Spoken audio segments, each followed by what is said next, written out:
We've all been there, thinking, fearing that we will be left staring into the darkness with no power, no light, no options. That's a wake up call for sure. That is precisely why I just purchased an emergency portable generator. Hello, everyone, and welcome to my channel. Please take a moment to like and subscribe, and let me get into it. I needed a generator because I don't want to be in the dark. And it's a matter of when it's going to happen, not if. So I did some quick research and I decided what I needed in the way of a generator. In order to do that, you have to determine the wattage that's required. So for me, I just needed maybe 4, 5, 6 different items that I would need connected during a power outage. That would include a refrigerator, TV, computer, maybe a portable heater, uh, one or two other things, and that should do me okay. So I determined that I would need probably in the neighborhood of a 5300 running watt generator. So I selected a Westinghouse 5300, which has a peak running capacity of wattage of 6600. Now, there are generators that are less capacity than this, and of course, there are generators that are that have much more capacity in running watts than what I chose. But for me and for my needs, uh, this is a pretty good generator. Okay, so what I learned pretty quickly, because I'm not an electrician at all, I learned that you needed to understand about wattage, voltage, and amperage. And so I already talked about wattage. Wattage is basically the running watts you need to actually provide the power to the appliances that you have in your house.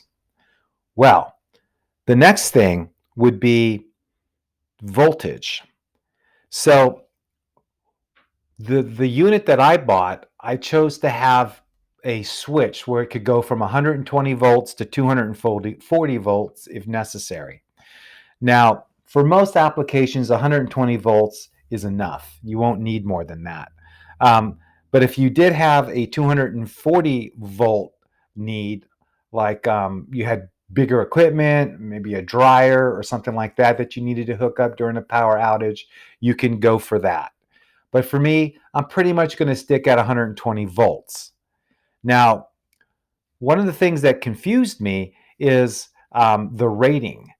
Now, if you have a 120 or 240 volt system and the rating is 125 and 250, you're wondering, why is the rating different from the voltage? Well, the rating is basically 5 more. And so it lets you know that the voltage is um, is rated slightly higher than the actual voltage itself. Now, this is no big deal for what I'm talking about, other than when you buy a cord, a generator cord, which is sold separately from the generator, it will show a rating that's slightly higher than the actual voltage, and it could confuse you on the box, seeing it on the box if you don't know about that. It confused me. Next, and this is important because I got this wrong, I went ahead and got a three-prong adapter for my cord, which was the wrong one. Because on my unit, it actually had, if you looked at the generator, it had four pronged slits on it where you would plug in a four-prong adapter into the unit.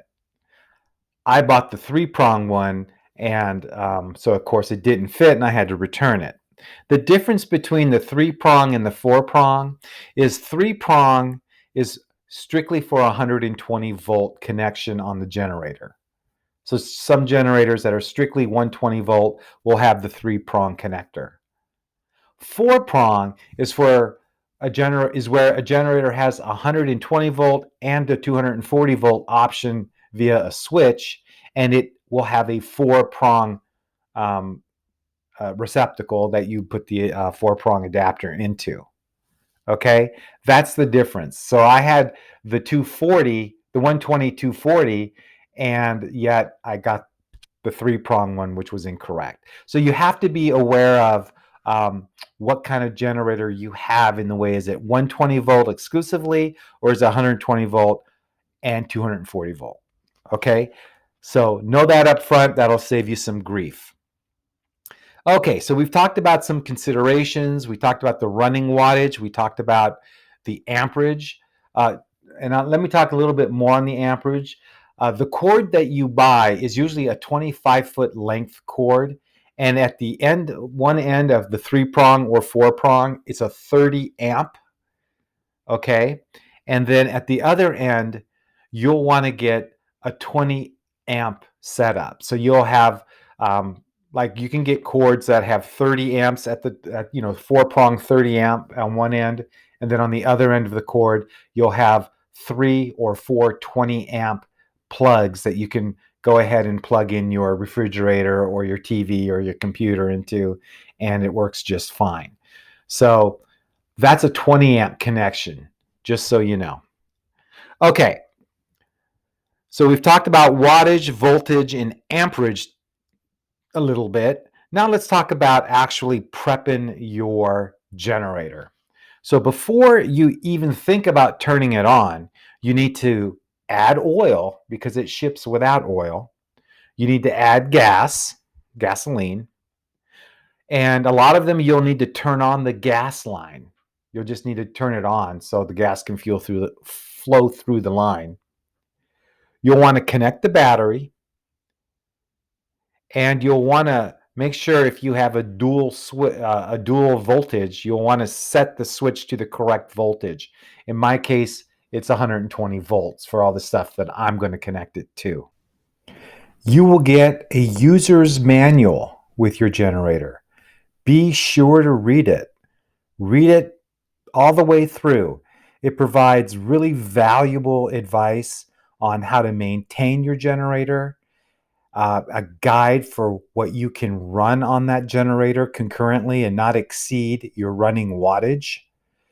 It gives you safety tips. It tells you do not run that generator inside your house ever for any reason. You can actually die within minutes if you're running a generator in your house through the carbon monoxide poisoning. Always have it outside. The user's guide will also give you advice on how to maintain your generator. Keep it covered up when not in use.